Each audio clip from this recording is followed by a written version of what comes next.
Hey, everybody, what is up? It's Friday night. Welcome back to another CFB DFS Masterminds with myself, Dave Gloeck, and that's Joel Schrek. And we're going to go over the full slate for tomorrow, a week 7 slate in college football. Almost sad that we've reached kind of the midway point now, but we still got tons of football left, tons of slates to break down, and we'll do that right here over the next half hour. Joel, how you doing, bud?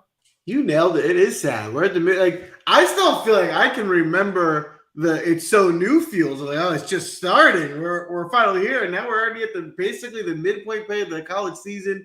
Don't forget, the college season is interesting because it's technically, in terms of weeks, much shorter than the NFL. Right? It's only probably 12 or 14 weeks in the season. But the big caveat is you get so many extra college football slates that it feels longer because you get the random Friday night slate, Tuesday night slate, Saturday, bowl game. So there's plenty of additional action around college football DFS. But unfortunately, in terms of weeks left in the season, we are always halfway there. But it's been a good season, and I think there's still some really good weeks to come. So exciting week ahead.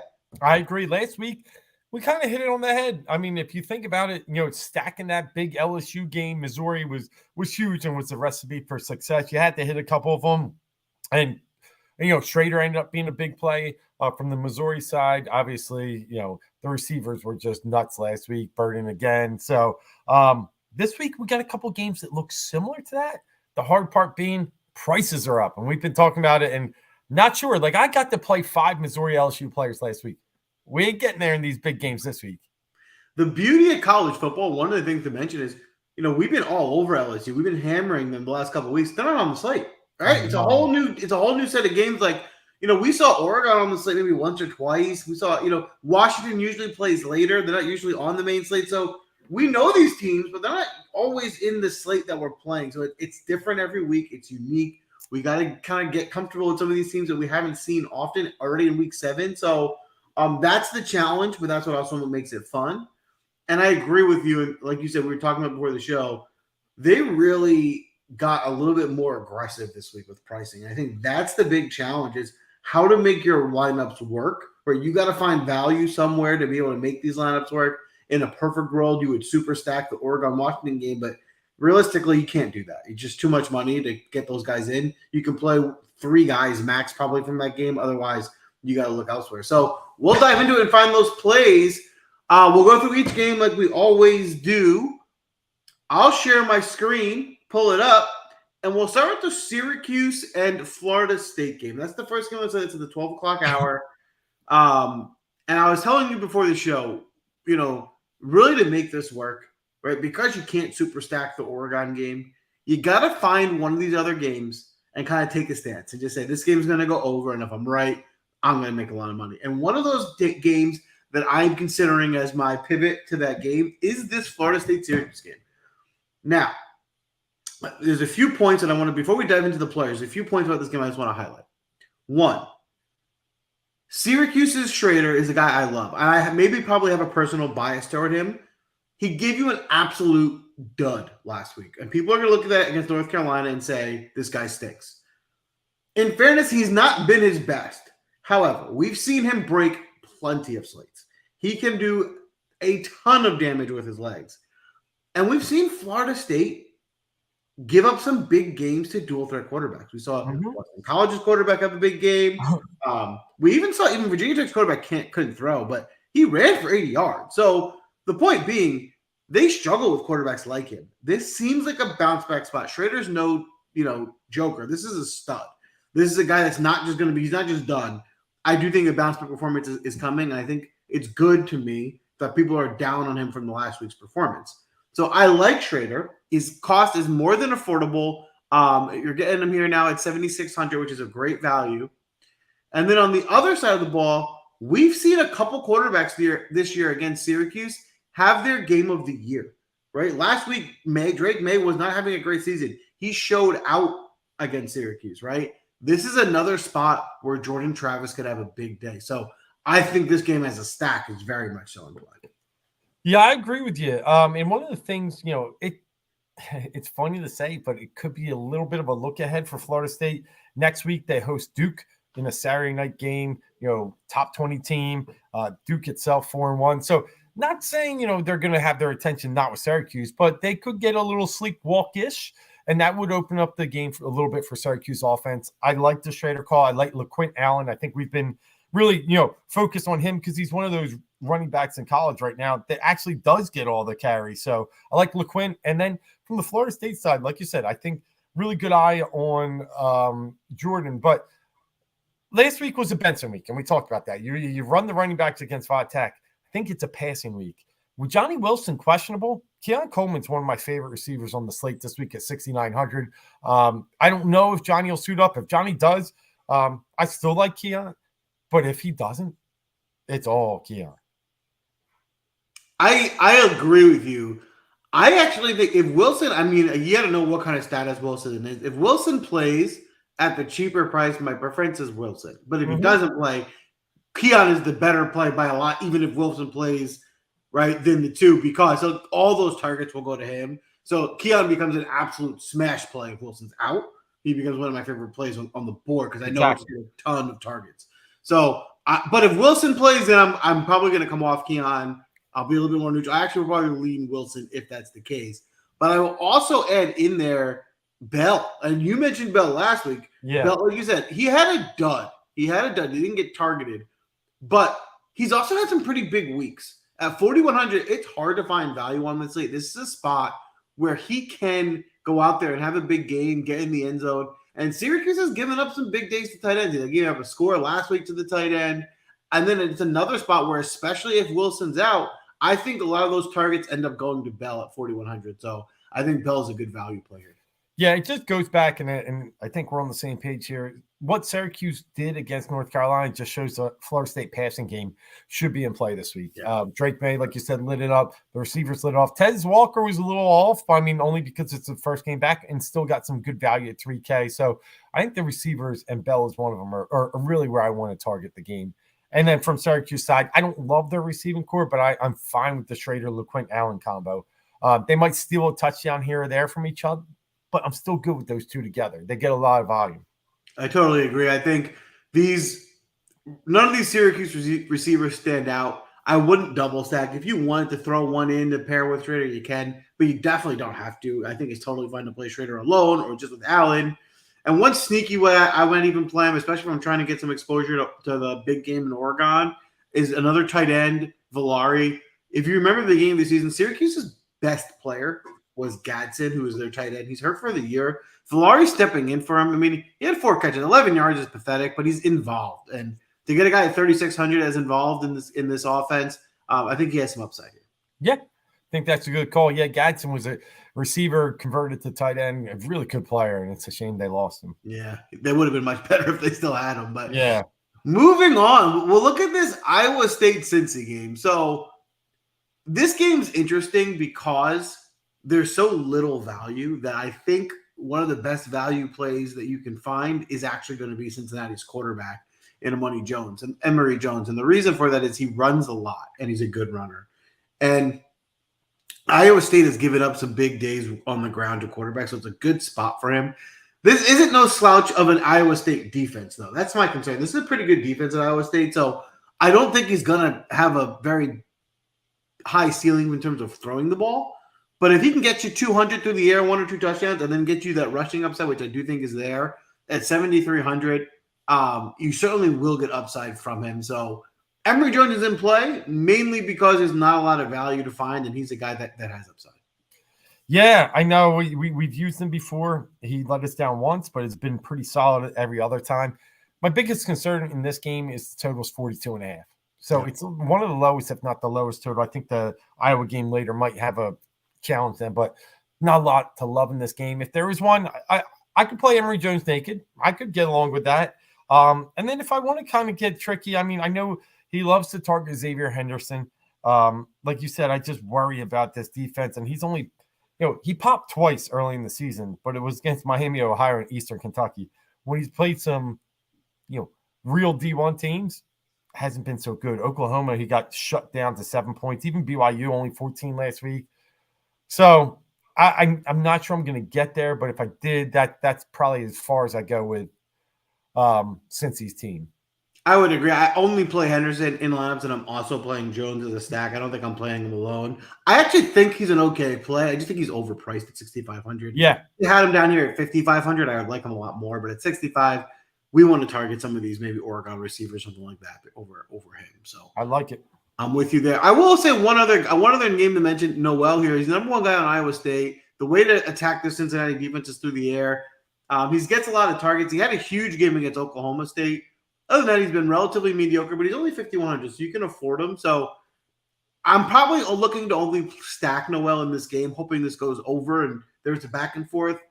But at 5,100, I think he's another way to get some value here. Yeah, I like it. Well, before we move on from this game, Warren's asking one thing. He's asking about love for Kiner, the RB at Cincy. And yes, we've used Kiner before. Again, it's this total here. Like I don't know where I'm going to get his price isn't actually that bad. If I do play Kiner, it's not going to be Jones and Henderson. It'll be Kiner by himself. For sure. I told you. You play Kiner. It's either one or the other. Either I won't put Kiner with Jones. They eat into each other too much because he's 5,200. And if you need a value play, I will say you can play him. I like him more because of his price than because of his production, but the price is right. He can fall into the end zone twice and be a value. So I agree. Kiner's in play. He's in play. It's just, again, Warren, my biggest concern is, he's only had one game over 13 points. But 5,200 is a nice price. That's the thing. If he gets me 15 to 18, you're paying well. So I could play him. It just won't be maybe 10 to 15% of my lineups, if that. And it's not, unfortunately, it's not Virginia Tech's defense. If it was, it'd be a great play. But this Iowa State defense is a little bit more formidable. All right, now let's move over to this Arkansas-Bama game here. I'm not going to be interested in Arkansas at all. This Bama defense is pretty above average to very good. I don't see them getting any ceiling performances out of them. So plus they have KJ Jefferson, priced relatively in the higher end for him. So it doesn't seem like his best spot. One that sneaky way I would consider is Milroe. Milroe looked good last week. He runs a lot. He's plenty of rushing upside. We've seen him rush for 2 touchdowns twice this year. He threw for 300 yards last week. He had 3 touchdowns. Maybe he's finding something here. The way to beat this Arkansas team is through the air. So Milroe for me is in play. He's definitely in play for me. I will say on the Arkansas side, really kind of off script play, but Raheem Sanders used to be a really good DFS option. He's still coming back, hasn't got, off to anything crazy yet, but 5,700, it could be one of those weeks. I think Alabama is back to one of those defenses that's hard to attack.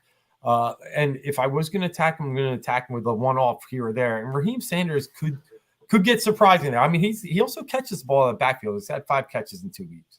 Yeah, I like that call. He is an NFL talent, but still on his way back. So an affordable price, not the best matchup in Bama for sure, but this is a better talent in the price for sure. Yeah, and we saw that. We saw Ray Davis a couple weeks ago against, at that time, Florida was the 5th best run defense in the nation and good for 55. Not saying Sanders will, but it's okay to attack some of these teams once in a while with some off scripts. The one other name I want to put out there is Ty Washington. So yeah, I think Ty Washington is very interesting. Again, I am looking for value on this slate, and here's a guy. They love this tight end position in this offense, right? Before, what was the freshman's name that had the 2 big games that now he's hurt? Haas? Was that his name? Oh, yeah. He was like the tight end for them. Exactly. So Ty Washington is now his replacement. He's also a tight end. And he came in for his first game in 7 for 90, 2 touchdowns. Monster game. They like feeding him. So that part of this offense is going to the tight end at 4,300. If he has any sort of performance like he had last week, this is a great value. I like it. Good call down there. You're going to need some 4K players here and there, especially if we're going to pay up. So Good call. All right. Now let's go over to this Georgia Vandy game. Easy start. Vandy's out of play. I couldn't suggest you playing anyone on Vanderbilt against Georgia. So that's an easy scratch. We can look at Georgia here. Vanderbilt's really bad. So they're going to score a lot of points. That's good and bad from the standpoint of there's going to be a lot of points scored. So you want to maybe get some exposure. But bad of, it's hard for me to imagine the starters play 4 quarters. Yeah. So take that into account. Was like when thinking about ceiling and upside for DFS. This game is probably going to get out of hand quickly. They finally priced Brock Bowers up, which he had been way underpriced all year, and he deserves it. Makes it more difficult to play. There's going to be plenty of points scored here. It's a question of, does he get enough points early before he gets pulled from the game? That's a decision you got to think about. Yeah, we got receptions of 7, 9, 8, 7 in the past 4 weeks. So about 8 catches a game, which is fantastic. And it really is all about how much do they even need to use him. I mean, it could be a ground game. And, he only gets 4 or 5 targets like he did early in the season. I tend to think that he's still someone that's going to see a good amount of volume in the 3 quarters, even that's all he plays. I just think 7,400 is a lot for me to rely. I mean, he's got to score 30. Can he? Absolutely. Do they need him to? No. Right. So I'm on the fence here how much I'll use Brock Bowers. Definitely going to get him in some because how bad Vandy is, but I'm probably not going to be the high side of exposure. Makes sense. Totally makes sense. Are you playing Beck at all? No. And, I've thought about it. There's been weeks that I really want to, and I know – let me take that back. No is a strong word because of how bad Vandy is and how kind of short the quarterbacks are on this slate. So I'll say yes, with the caveat is it won't be much. I think I'm with you. I'll probably play him, but it'll probably be one of my lowest owned quarterbacks that I play. Yeah. Because Vanderbilt's bad. He does have the upside to throw for 4 more touchdowns. I think 8,700 is a little high for him, but it's a lot cheaper than Nix and Penix. So if he throws for 4 touchdowns, it's probably the same ceiling they have, and it's much cheaper than them. So that's kind of the rationale behind it. Yep. All right. We'll keep this train moving. We'll look at this Iowa-Michigan game. Can't touch Iowa against a stout Michigan defense at all. The only consideration for me here is Blake Corum. Well, it's Indiana. I'm sorry. What did I say? Iowa. I'm sorry. Indiana. Yeah, yes. No, but you're still nobody's in play for Indiana. Nobody's in play on Indiana at all. Blake Corum, maybe they haven't shown a tendency to give him the 20 carries. Right. And if he's not going to get 20 carries, it's really hard to pay off this price point. So I really don't love Blake Corum either, but he's the one guy that could potentially go off. Yeah, I mean, one guy I've been targeting on Michigan, it hasn't worked that much, but I'm still going to see it through, and it's going to happen one game, is Colston Loveland, their tight end. He's an athletic, freak in nature. He's tall, big. One game they got him 5 catches. Other than that, it's been like kind of one-offs, but he's going to break out one game. He really is. I don't know if it'll necessarily be this week, but it'll be a good week for them to do so with some of their bigger games coming up. Michigan's not been even close to tested yet, but they got some big ones coming up. So I think I might play him a little bit. But like you, I think Corum's a little too much for me.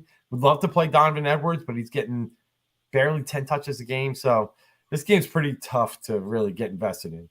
Yeah, I would totally agree. I think we can move on from that one pretty quickly. I think there is some interesting things to think about here. Listen, this Ohio State defense is legit. I am full fading. I'm not playing anyone on Purdue. I don't want to attack Ohio State's defense. They're one of the best in the country. However, you can play this. I do think you can feature this Ohio State offense. You can play any of their studs, but with Ibuka being out, I think that makes Marvin Harrison even more interesting. I think he's going to just get fed the ball. This Purdue defense is not good, and they're even worse against the pass, so it's definitely a good spot.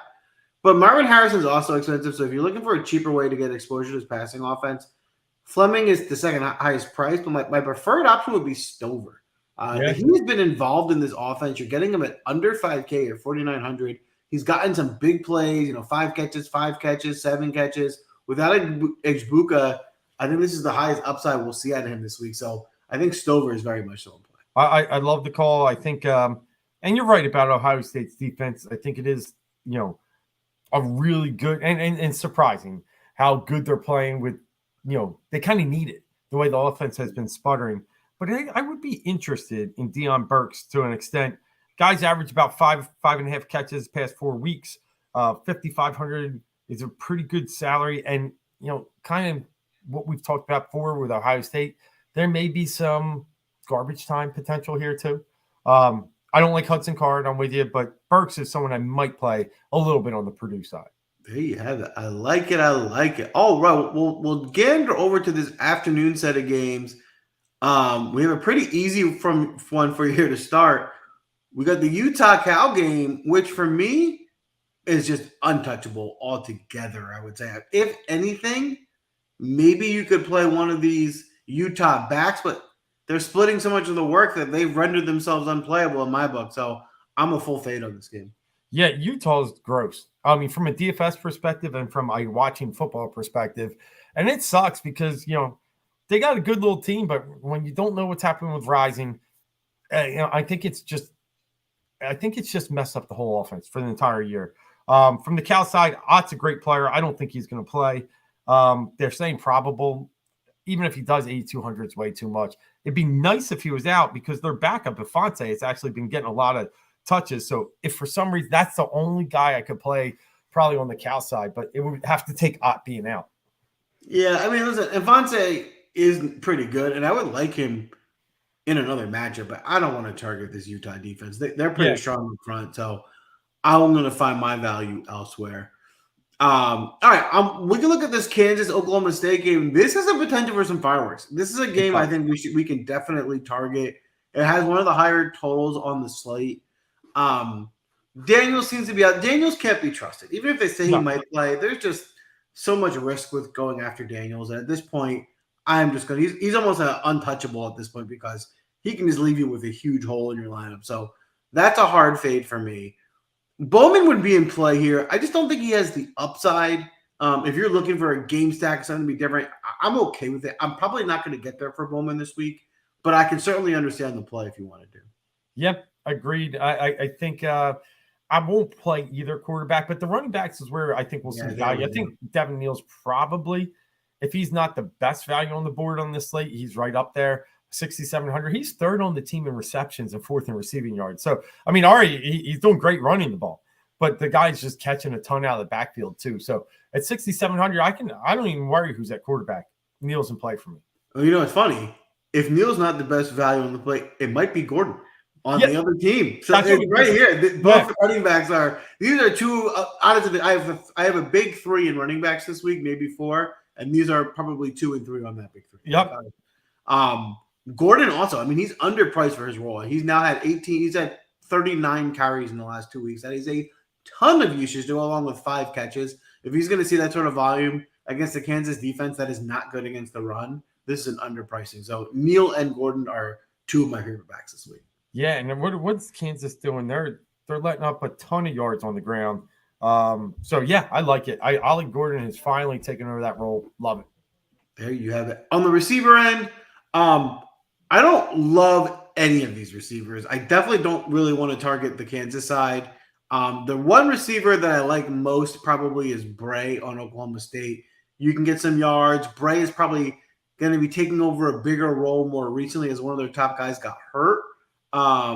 Stribling's out. Stribling was their number one guy. So Bray might step into that role a little bit at 4,900. I mean, at 4,900, the price is right.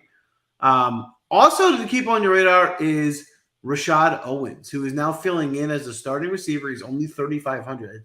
Really, the players is how cheap he is. He's super affordable. He can be a salary saver for you. He had 5 for 75 last week, so any usage close to that this week makes him a good play.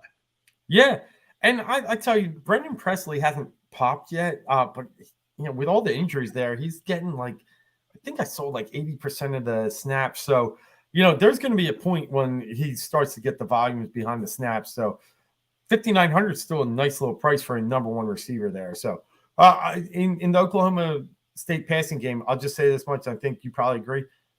I won't get too creative. It's going to be, I'm not doubling up. I'll pick one receiver. For sure. That's about it in my line. I think one of them gets there. I actually think one of them will get there, but only one of them. So you just got to figure out which one it's going to be. 100%. Yep. All right. Now, the game of the week, we got the Oregon-Washington State game. And what we were saying before the show was DraftKings did a really good job of pricing this week. Yeah. Right? Sure, we'd love it to be cheaper and we could do whatever we want, but then this would have been chalk and it would have been kind of a silly week. So they made it really challenging to fit these guys in your lineup because we know how high the total is going to be. So you got to pick your spots here. I do think this game is going to be an electric game. But you can't play everybody. You just can't do it. It's not possible. So you got to think about the teams. To me, what I'm looking at is I think this Oregon defense is a little better than they're getting credit for. I think they might have some success in slowing down Washington. And I think the Washington defense has shown that they're not that good, and they just usually can outscore teams. And I think this is a week where that catches up to them. So my preference is going to be on the Oregon side and Bo Nix here. Yeah, I think I'm there with you. Like it's just too much. What we saw Oregon do to Sanders and Colorado, and really, actually dominate the line of scrimmage. Yeah, is what is my concern here. I do think Penix will move the ball. I think he's just going to find a way to get in the 20s, 30s. But at 10-2, the highest price against a defense that we've seen do well, I'll have more Knicks for sure. I agree with you there. Yeah, I'm with you. Now, on the running back side, Bucky Irving is an awesome talent. Yep. Great player. My concern is they really do play three guys, and that makes it really hard. He's not going to get you like the bell cow 20 carries. And without the bell cow 20, he can still get there from a point perspective, but like 7,500, like if he was 6,500, I would be taking shots on it. At 7,500, he needs to be basically your best position player. So because of the usage and him splitting time, I'm going to be out on a pretty heavily owned Bucky this week. Yeah, I think I'm right there with you. I love Bucky. I think he's great, but in GPPs, it's going to be hard to win anything when the volume's just not there and that salary's still there. I mean, if he's in the sixes, I'm interested. 70, it's just a little much for me. I agree. Now, Dylan Johnson's interesting because you want to get exposure to this game, and he'll be involved. I mean, he'll get carries. He also catches the ball out of the backfield. He's under 6K. I think Dylan Johnson's a good way to get exposure to this game that's going to be high scoring and not kind of exploding all your salary. Yeah, I like it. I like Dylan Johnson too. Good points there. I think he's definitely in play. There we have it. Now, the receiver end, these are the guys that you got to get right. This is where you got to pick your spots. It's going to be an explosive game. My favorite play here, because I picked the Oregon side, is going to be Troy Franklin. He's their number one guy. He gets the most targets. He's had the monster games. Washington's good enough where he should be involved the whole game, which for me makes him, to me, the way I see it, I just don't see a scenario where he goes for under 100. Yeah. No, he's and I don't care about the 8,100. He's still going to be targeted a ton. He's going to get high volume. He's literally unguardable. I mean, watching him versus, Colorado, he probably dropped 2 touchdowns. He could have had 2. So he's a guy that they're going to feature often, in the deep game, but as well as down near the goal line. That's where I really love seeing them really try and feed on the ball. So I'm good with Franklin. On the other side, that's the harder part. It reminds me of the neighbors from LSU, and who's the other guy they have there? Johnson, is it right? Yeah, and I you got to go Thomas. That's yeah. They got to go. I got to go on Dunze, but I say it with the tongue in cheek because it's a really hard spot. What's his name's back this week? McMillan. Polk is still a solid guy, but I will go. The Dunze is my more targeted option probably, but it's gonna be tough. These guys are very expensive. Listen, Dunze is the best player. There's no question about it. And I definitely can understand playing him. I'm actually probably lowest on him, not because mainly it's a salary thing to make these lineups work. I think Polk is going to be my highest own because I just want to get exposure to the game. I think production per price, you're getting the most out of Polk here because he's almost, he's $1,800 less. And his production is, in the same realm at least. So I think I'm going to be playing the most Polk of the 3. Yeah, I like it. And I mean, again, this is a team that they're going to be passing the ball. So you're not going all 3 are in play. Yeah. But I like the 1,800 discount that you're talking about with Polk. And, this is one where I'm probably not going to be doing much of it, but here is probably the only game of the week where you could play 2 receivers from the same team without the quarterback. Now, and I thought of that. Yes, you can. You can absolutely do that this week. Yeah, I think that you can make work because of how much points they're going to have. I mean, there's possibly, a possible chance they each get 8 catches, 1 touchdown each, and go for 25, 30. And the quarterback only throws for the 2 or 3 and only goes for 20 himself. So, it's very possible. Right. I think it's going to be more of a high-volume receiving game from the catches standpoint. Oregon's not going to let you run up and down the field for 90 yards in 3-4 plays. It's going to take some time for Washington to move this. But Washington's also not afraid to throw the ball 55 times. No. They'll happy to do that. They prefer to. Yep. Exactly. So that's the game plan. So a unique spot there. All right, let's move with this A&M Tennessee game. This is another spot that we can target some guys. There's a few guys here that I like. One of my favorite receiver plays on the slate is going to be Tennessee's Squirrel White. The squirrel. The squirrel. I love Yeah. it. Listen, Texas A&M is very good against the run. So they're going to have a hard time pounding the ball, which they want to do. They're going to have to go to the air more. Their number one receiver got hurt. Squirrel White is moving up to the number one spot. Last week, he had 9 for 104. We saw teams last week, a receiver exploded on Texas A&M. Miami embarrassed Texas A&M. These guys, the way you beat them is a receiver. The guy that Tennessee is going to feature is Squirrel White at only 6K. I think he's my second favorite receiver play of the week. And I'm going to play on the other side of the ball. One of my favorite receivers on this whole slate is Aeneas Smith. I know early on we were all about Evan Stewart, and unfortunately, once the main quarterback goes down, it's just been Aeneas Smith over and over. Last 4 weeks, he's led them in targets and receptions. He's getting 25.4% target share. I don't think he scored a touchdown yet. And he's still putting up some solid double-digit points. You pop with the touchdown, he's in the 20s. And at this price, 2,900 is pretty good for a guy that's been, their leading receiver for 4 straight weeks. Yeah, to your point, he's underpriced. He hasn't scored a touchdown yet. That seems odd. He's probably due for one, to be honest. Yeah. He really should have been at least 55 at the line. That still would have been probably a good value. So at 49, I think that my biggest concern with Smith here is going to be, I think he's going to be pretty heavily owned. So you're going to eat some ownership, but he might be the best value on the board. Yeah. Now, is Weidman going to come back this week? Is that what I'm reading? Let's see. No, he's out. Yeah, no, I don't know why I read that somewhere, but I thought he's out for the season. Yeah, that's what it says. Okay. All right. I'll say this, Max Johnson, when the week opened up, I actually was hoping to play more Max Johnson. 65 was more than I thought he would come out. At 6,500, I think he's a little overpriced. If he was more like in 6K flat, I think I would have played him. But at 65, I'm probably going to look elsewhere. Yeah, I mean, listen, I like Max Johnson, son of Brad Johnson, former Florida State great. But unfortunately, the guy just doesn't do much except throw out in the flats and throw, under the 20-yard, target rate. So he just doesn't do enough. I'm with you. 65, it's too much for a guy that might get you 20. Might. But what I will say is I like his brother, tight end, Jake Johnson. That's the reason he went here. Yep. And, he's under 4K, very affordable. Tennessee has given up some big games to tight end, so it's a good spot for the tight end here.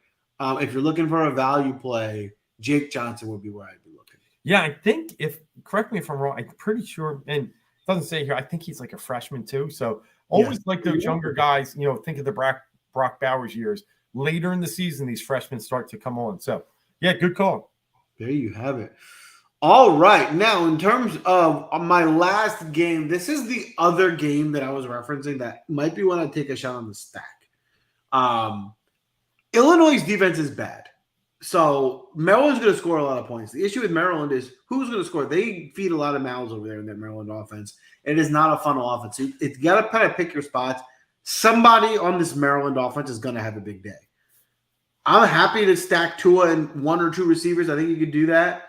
I also think their running back Hemby could be a spot where he bounces back and has a big game. So you can even play Hemby with Tua. So there's all sorts of ways you could stack. Maryland, I think, scores a lot of points. A lot of these Maryland guys are in play.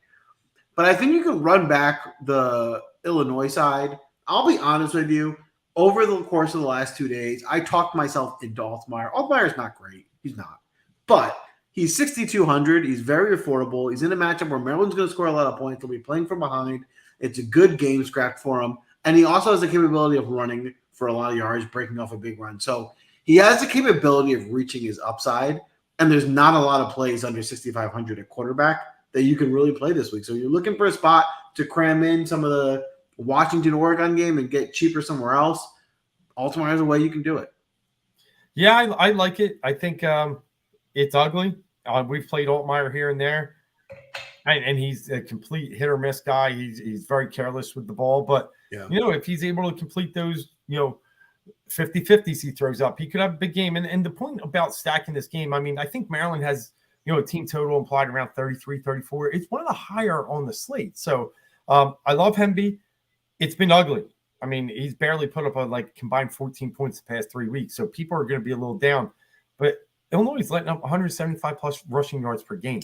So I like Hemby. I don't know what they're going to do with Littleton. He had started to get the ball a little bit in the last week, but I'm hoping that was just more of a, Ohio State had the lead late. So I really want to get Hemby involved. The receiving is where it gets hard for me with Maryland. I just have no idea. I like Tua. But, with the tight end, and they got 4 or 5 receivers that play at a time, and nobody dominates the ball. My preferred option is going to be Jones, but you agree. It's not like a landslide. He's probably my number one, but they do spread it out a lot, which does kind of handicap each of them. However, even though Jones is the best option, the best play, and the reason that's different is because of salary, to me, is the tight end. It's Dyches. Yeah, we've seen Dyches have some big games. He had 5 catches last week at under 4K. Dyches is capable of getting you 20 points, no problem. So I'm going to take shots on him as another value as well. But I can't move on without saying my number one receiver on the day is going to be Isaiah Williams on Illinois. They're going to have to throw. He's had multiple games with 8 catches. He can go over 100. This is a spot they're going to need him. At only 5,500, I think he has a high ceiling as well as a high floor. Yeah, I remember playing him last few weeks, and it's been good. It's been good all year, in fact. He hasn't had a game under double digits yet. So, you're showing him. I think Isaiah Williams, great play. They haven't really adjusted, and it surprises me. His salary is actually about 900 lower than it was last week. He topped at 6,400. Now we're dropping him 5,500. And for why? Exactly. I'm not sure. So, very good point there. I like Isaiah Williams, too. Well, he hasn't caught a touchdown yet. And I guess maybe the concern is if they just don't score. I like that. I always like that. He's too good to not score. He's had 2 games of 8 receptions, 2 games of 6 receptions. The touchdown will come. It's coming. Agreed. Yeah. All right. The final game of the week, Iowa, Wisconsin. This is not the most exciting DFS game. Not a ton to target here. But I will start by saying there's a value play that I like a lot in the tight end from Iowa, Eric All. He showed out last week with 5 for 97. Week before, he had 4 for 67. He's very involved in his offense. He scored the last 2 weeks at 4,300. I think All is very much so in play. What's that? Sam Laporta's replacement? Yeah, exactly. Iowa does know how to grow some tight ends out there. I think, wasn't Kittle an Iowa guy? I believe he was. Yes. Yeah. So I mean, they know their way. So I like Eric All. Have been keeping my eye on him. What are they doing in this passing game? I have no idea. So I don't think I can play anything outside of All. I did try and look at the running back here, Caleb Johnson. He's been okay. And, Wisconsin's just middle of the road against running backs. But, I mean, until I know if he's fully healthy, and it looks like he is. He had a good week last week. He could get upwards of 20 carries. So under 6K, it's a guy I'll consider on the Iowa side, but nothing else in their passing game. No, I agree. I think Caleb's a good call. Under 5,500 is certainly affordable enough, and I'll have enough future. It's not the best matchup with Wisconsin, but they're not the same Wisconsin of years past. They're more beatable up front than they used to be. So I think Caleb could be a sneaky way to find some value here as well. Yeah. And Wisconsin, I just can't play Braylon Allen. I just can't do it. Whatever they're doing at the running back thing and trying to fool us DFS players, think they're smarter than they are. I just can't do it. So I'm out. I agree. 8,300. It just doesn't seem like a smash spot for him. I could see him reproducing last week's production, but that's not enough at 8,300. He needs to be a bit more than that. So this doesn't seem like that spot where he goes off. So I'm with you on that. That's right for the DFS side. Dave, talk to me. What game are you looking forward to most tomorrow? Do you have any bets already locked in? Well, nothing completely dialed in from a betting standpoint yet. I will say the one game that really does intrigue me, I'm telling you, I'm looking at the Hurricanes a little bit. And what I want to say here is they lost in the most embarrassing fashion maybe I've ever seen in my long years of watching college football, when they could take a knee to win the game. And not only was it that they fumbled, but running the ball, then they let Georgia Tech go 70 yards with no, and they let up, and it's not even a Hail Mary. They let up a guy streaking down the middle wide open to win the game. It was a comedy art. How do they rebound this week? Because on one end, if they're still down and their heads are in the sand, they get blown out of the waters by UNC this week. But on the other hand, they come back with a little bit intensity. I think they could pull off the upset. Miami has been good. They've been good all year until last week. So it's one game I'm looking at. USC Notre Dame is another very interesting game. You know, Notre Dame was killing people early in the year, and then they hit that Ohio State brick wall of a defense, and now they look ugly against everybody. And, you know, Louisville just smacked them around. So I think they might rebound this week, though. I like Notre Dame a little bit right now. I actually agree with you. I think Notre Dame is interesting. I think Notre Dame poses a different challenge for USC in that they have a defense that can actually maybe slow them down, which most teams don't. Not that they're going to stop them, but slow them down. Maybe contain them a bit. And USC's defense is so bad that Hartman's good enough to just manufacture points. I mean, that's his pathetic defense. So I think the combination of having a defense that's good enough and a quarterback like Hartman, I think they're going to pose some issues there for USC. So I agree. I'm on Notre Dame. Yeah, but some great games. You got that. And then obviously the top 10 battle of Oregon and Washington. And I've spent some time in the Pac Northwest, and those two teams don't like each other. It's going to be a really, really important game. Probably the last big game. I guess there'll be a couple others, but one of the last big games of the Pac-12 ever. But this is going to be a big one. It's going to be electric. And I tell you what, the winner of this game is going to have a real case to make the playoff. Oh, I agree. This game should be very much so right there. So there's a lot on the line. This is, I think, to date, this is the biggest game of the season. I like that call. And quite frankly, yeah, it's the winner of this game because they're on the same side in the Pac-12. So the winner goes to the championship, pretty much. And, you know, the loser, you know, is out of it. So it's huge. It is. And you're right. They're going to have an argument to be in the college football playoffs. This year, it's wide open. Yeah. It's one team out of the Big Ten. I can't see the way Ohio State's played. If they lose a game, I can't see them getting in over, you know, everyone else. Yeah. So. And they're going to listen. I think Ohio State's going to lose to Michigan this year. Just because their offense, you know, they've beaten teams that are much inferior when they got to play equal. I mean, I guess Notre Dame you can consider, but they struggled and they got there, but they got to do that again. I think Michigan's going to take them there. So that's going to be probably the end of them. Yes, so got Michigan, Georgia, right? Georgia will get in. Yeah, and then I don't see a second team in the SEC. So, yeah, outside of that. As good as the Pac-12 has been, one of those teams got to get it. Yeah, and I agree. And you got to give – so the two teams that are the wild cards right now are Florida State and Oklahoma. I mean, after Oklahoma's win last week, they're on notice, right? Yeah, I mean, Texas had their way. It was all in front of them. And then that idiot runs it on – what, 3rd and 9 with 1:22 left to go up 3 or 4 or whatever it was at the time. Sarkisian played not to lose that game, but he sure played not to win it, and that's going to come back to bite them. But they're going to play again. It's gonna work itself out. And that's always going to be a fun rivalry game. So still a lot of fun left in this season. A lot to be determined. A lot of fun to be had tomorrow. I do think this is one of the more challenging slates to handicap from a pricing standpoint. You got to find the game scripts. You got to nail it. There's a few spots to target. If you hit the right game at low ownership outside of the obvious, the Oregon, Washington, I think you'll make a lot of money. So good luck tomorrow. Dave, anything we're missing before we wrap up tonight? No, it's going to be a great Saturday of college football. And fortunate for us, a couple of those big games we just mentioned are on the slate. So it'll make it even more fun to be able to play some DFS, bet some football, and watch some great games. So can't wait, Joel. And obviously, we'll be back here next Friday night breaking down the next slate. Let us know how you do. Show us those green screens. And of